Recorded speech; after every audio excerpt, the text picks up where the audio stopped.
श्री माता रानी के लिए यानी छोटी माता मंदिर ग्राम इमलिया के माता के लिए सत सत नमन एवं अभिनंदन करता हूँ।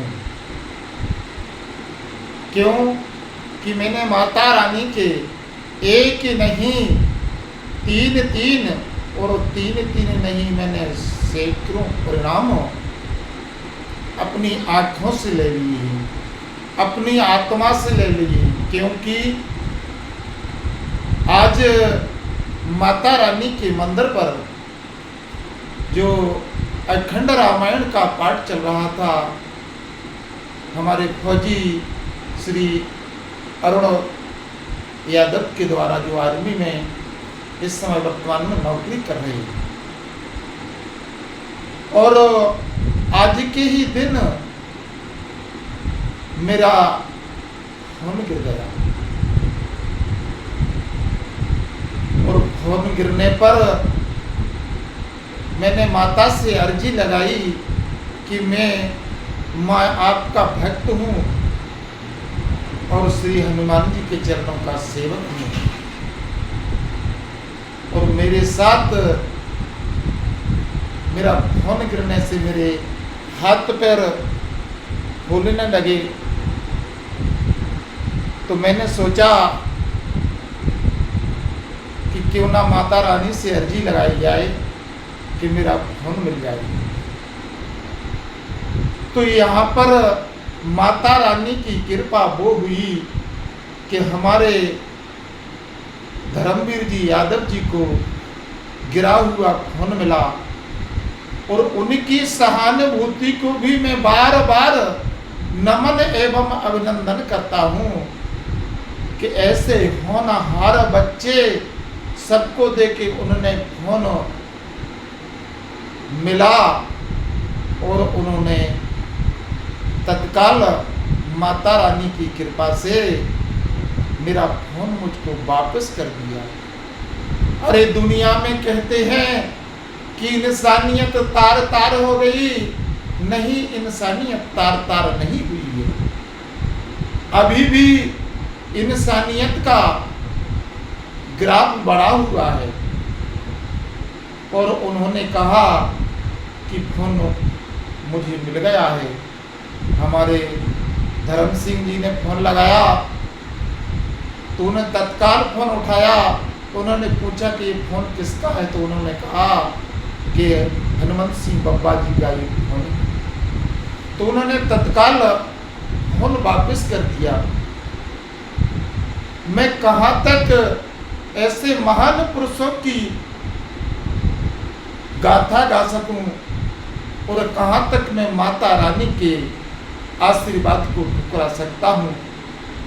क्योंकि एक समय की बात कि हमारी बहू का हार झांसी में एक टेम्पू में गिर गया, वो भी हार 4 होता था। और माता रानी से हमारे घर वालों ने अर्जी लगाई तो माता रानी ने वही काम करके दिखाया कि आज कोई मनुष्य नहीं कर सकता है। और वो भी जो अस्पताल आज मेट्रो नर्सिंग होम खनियाना में खुल गई है, उनकी अस्पताल में इलाज करवाने के लिए गए थे और एक टेम्पू से जांच कराने के लिए गए तो हार मिल गए, गिर गया। तो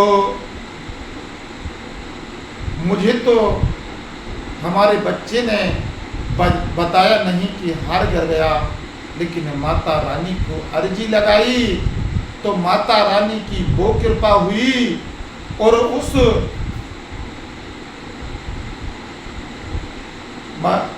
हमारे मेट्रो नर्सिंग होम के सीएमडी सरदार जी के लिए भी मैं धन्यवाद देता हूं कि उन्होंने एक हफ्ते के अंदर उस हार को ढुलवाया माता रानी की कृपा से, क्योंकि उन्होंने सोचा था कि हमारे पेशेंट के साथ ऐसा अन्याय होगा तो हमारे यहाँ कौन आएगा। तो उन्होंने उस हार को फोन करके बुलाया और दिया। ना जाने कहाँ से दिया, कैसे दिया, ये तो माता रानी जाने, मैं नहीं जानूं। ये तो माता रानी, छोटी माता जाने, मैं नहीं जानता कि माता रानी की क्या कृपा हुई और क्या हर आदमी के कंठ में विराजमान है माता रानी। और मैं आज फिर भी माता रानी की प्रशंसा करता हूँ कि हमारे श्री राम कुमार जी यादव कन्या धाना जा रहे थे, तो रास्ते में उनका भी 5 भर का सोने का हार गिर गया। तो वे जोए मोए से बड़े दुखी से मेरे पास से आए, मुझसे कहा कि अब्बा जी ऐसी बात है कि हमारा हार गिर गया है। तो मैंने उन्होंने से कहा कि आप तो अर्जी माता रानी छोटी माता के मंदिर पर अर्जी लगाइए, आपका हार मिल जाएगा। तो माता रानी की वो कृपा हुई कि वो हार गिरा और चैन स्पोकट में फंस गया उनका हार। और हमारे राम कुमार जी रिछाई छिराई चौराहे से लौट कर घर आए, वो घर बहू को छोड़कर और फिर वापस कन्याधाना गए हार देखने के लिए। तो धर्मवीर यादव जो हमारे कन्याधाना के मिस्त्री हैं, उन्होंने वहां पर गाड़ी लगा दी मिस्त्री के यहाँ सर्विस के लिए।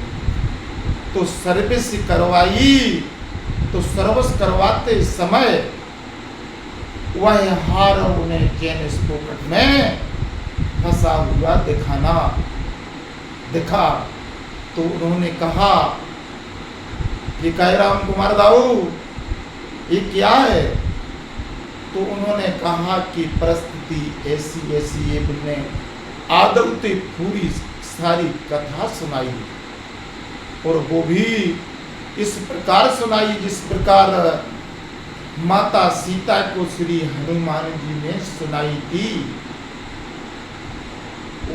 वही कथा की तरह उन्होंने हार की कथा सुनाई।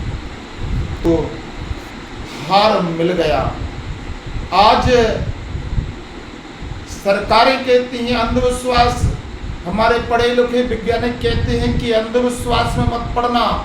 अरे मेरे प्यारे, अंधविश्वास और ये सनातन नहीं है तो हम और आप कुछ नहीं है।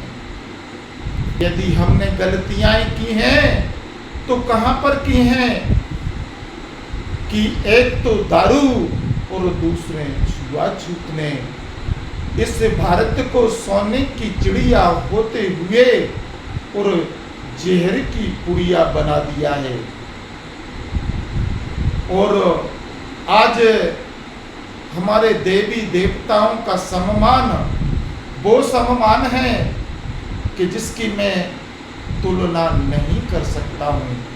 और मैं सरीसा दुष्ट कि मेरे पास में माता रानी का मंदिर है, फिर भी मैं माता रानी के मंदिर पर पहुंचने के लिए लापरवाही करता हूँ। बल्कि मुझे भी दिन में एक बार माता रानी के दर्शन के लिए जरूर जाना चाहिए। और ये जिस फोन से मैं वीडियो बना रहा हूँ, यही फोन मेरा गिरा था और मैंने भी संकल्प लिया था कि मैं सनातन को शिखर पर पहुंचाऊंगा। और मेरे पहुंचाने से नहीं, वो हनुमान जी महाराज के सानिध्य में और माता रानी के आशीर्वाद से ये सब मेरा चक्र चल रहा था और इस चक्र के लिए आज मेरे कुछ गलत काम हुए थे, इसलिए उन गलत कामों से मेरा फोन गिर गया। और वो भी गलत काम किया था कि मैं रात के 4 बजे कि लगभग करीबन 3:28 पर मैं सोए से उठा। मैंने उसी समय फ्रेश हुआ, नहाया धोया और नहा धोकर मैं माता रानी के मंदिर पर रामायण पढ़ने के लिए पहुंचा। तो वहाँ मैंने करीबन 1 घंटे 1.5 घंटे तक रामायण झड़ी। और आज मेरी माता रानी ने वो कृपा करी कि मैं माता रानी के यहाँ प्रसाद लेने के लिए नहीं गया कि रामचरितमानस का अखंड पाठ हो रहा था। ये मेरी बार बार गलती है कि मुझे प्रसाद लेने के लिए माता रानी के मंदिर पर जाना था, लेकिन मैं नहीं जा पाया। और मैं जरा सी चूक में हमारे हरिवान सिंह यादव के यहाँ निमंत्रण में पहुंच गया। तो वह दंड मुझे माता रानी ने दिया, और वो भी ऐसा दिया कि छोटा सा, और छोटा सा दंड लेकर मुझे सचेत कर दिया कि बेटा होश में आ जा, कभी प्रसाद को छोड़कर मत जाना। वो प्रसाद के छोड़कर जाओगे तो आपकी यही परिस्थिति होगी। और मैं धन्य करता हूँ उस राम सेवक यादव के सुपुत्र श्री धर्मवीर यादव के लिए मैं बार बार वंदन अभिनंदन स्वागत करता हूँ कि उन्होंने मेरा 15,000 रुपये का फोन गिरा हुआ था और उनको मिला, और उन्होंने तत्काल सूचित करते हुए धर्म सिंह को और कहा फोन है, और उसी से मेरे फोन आया। तो उन्होंने कहा कि परेशान ना हो, यह फोन मेरे पास है, क्या ऐसे होनहार बच्चों के लिए एक लाइक, एक शेयर, एक कमेंट नहीं बनता है? क्या माता रानी के लिए हमारा यह फर्ज नहीं बनता है कि हम 24 घंटे में एक बार माता रानी के दर्शन करें? और इतना ही नहीं, हमारे समदेला ममरोन वाले श्री ब्रह्मा राजा के यहाँ कोई संतान नहीं, तो हमने कहा कि माता रानी के मंदिर पर आएं और अर्जी लगाएं तो आपको संतान की प्राप्ति होगी। और लगभग 12 वर्ष विवाहित हो गए थे जब से कोई संतान नहीं, और माता रानी की कृपा हुई तो पहले 2 बच्चियां हुई और बाद में 2 बच्चे हुए। क्या माता रानी को मैं कभी ठुकरा सकता हूँ? नहीं नहीं नहीं, हम जैसे दुष्ट माता रानी के दर्शन को तक नहीं जाते। अरे धन्य प्रभु, माता रानी आपको धन्य है, और आपने हमारे लिए सारे परिचय इस तरह दिए कि आज हम आपकी जो आशीर्वाद दिया है उस आशीर्वाद को हम भुला नहीं सकते। बोलिए माता रानी की जय। हम इस वीडियो को यहीं पर समाप्त करते हैं, और इस वीडियो को जितना भी हो सके उतना शेयर करें, और हमारी माता रानी के प्रचार प्रसार में कोई कमी ना छोड़ें। जय जय श्री राम।